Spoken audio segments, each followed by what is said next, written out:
Video consumes hard drives, and nothing consumes hard drives like HD. HD requires faster data rates, which create far larger files than standard def, so unless you're working exclusively in HDV, consider the benefits of buying a RAID. A RAID, which stands for Redundant Array of Inexpensive Drives, or disks, there's a debate on that point. A RAID provides much faster data transfer speeds and much greater storage along with data redundancy. Data redundancy means that if one of your hard drives fails, your data is safe, but it provides it at a price. When buying a RAID, make sure to get one from a vendor that has expertise in video. Most RAIDs are sold for servers or for Photoshop, both of which have entirely different requirements. Now, it's not appropriate, I think, in this training to list specific vendors that are appropriate for RAIDs, but you'll be able to tell them if they're focusing on the video market just by looking at their website and reading their credentials. Let me give an example of the different RAID types that are out there. There's actually 7. There's RAID 0 through RAID 60. RAID 0s are fast and cheap, but they don't provide any data redundancy. If one of the drives goes, you've lost all of your data. And this is because your data is not stored on one drive or another in a RAID.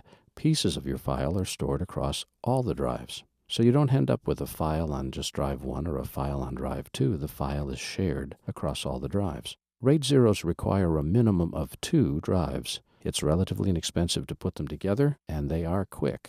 And if your projects are relatively short-lived, RAID 0 is a very cost-effective way to go. RAID 1 is not appropriate for video. They're designed for servers because what they do is they take the 2 drives or more inside a RAID 1, and they make an exact copy of your data on all of the 2 drives or 3 drives. The purpose, especially in servers, is in case one of those drives goes down, there's a complete perfect copy of your data on the other side. The problem is you're not getting greater storage and you're not getting greater speed. It's specifically designed to give you protection in case of data loss. A RAID 3, which is most often seen on the PC, gives you faster speeds and it gives you data redundancy. It's just not as cheap as a RAID 0. A RAID 5, which is the best RAID for the Macintosh, and it requires a minimum of 3 drives, and most of them are between 3 and 6. A RAID 5 is very fast with data redundancy. If any one of those drives dies, the system can automatically rebuild your data when you replace the bad drive with a good one. It's just not as cheap as a RAID 0. A RAID 6 is relatively new. It's also very fast, but it gives you extra data redundancy because in a RAID 6 you can lose 2 drives and still recover your data. And it's more expensive than a RAID 5. When you're looking at data redundancy, RAID 5 versus RAID 6, you have to ask yourself, how many times have I experienced a drive failure and what's the risk to me if I do?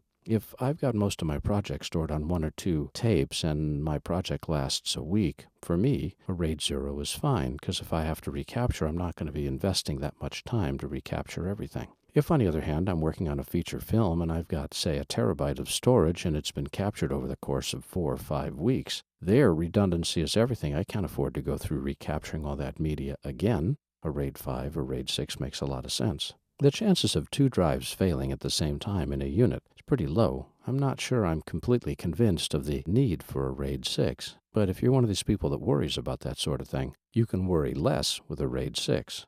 Now there's 2 combinations of a RAID 0 and a RAID 5, or RAID 6. It's called RAID 50 and RAID 60. RAID 50 was the structure that Apple used in their Apple RAID. It's extremely fast with vast data storage and good data redundancy. However, it's seriously expensive. It's noisy. You need to mount it in a rack. A RAID 60 gives us all the same data protection of a RAID 6. We can lose 2 drives on each side of this 2-sided RAID, and we can see data transfer speeds pushing over, a gigabyte a second.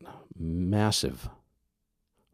I'm doing the math. Yep, over a gigabyte a second. Massive, massive amounts of data transfer. Perfect for the extreme high end of HDCam or HDCam SR. But it's going to dent your checkbook. It's noisy and requires rack mounting. Do your homework. Figure out what's most important to you. Again, it's always a toss-up, budget and data security and speed. But now you at least understand what the numbers mean. But there's more hardware to talk about. Those are capture cards. We'll talk about that next.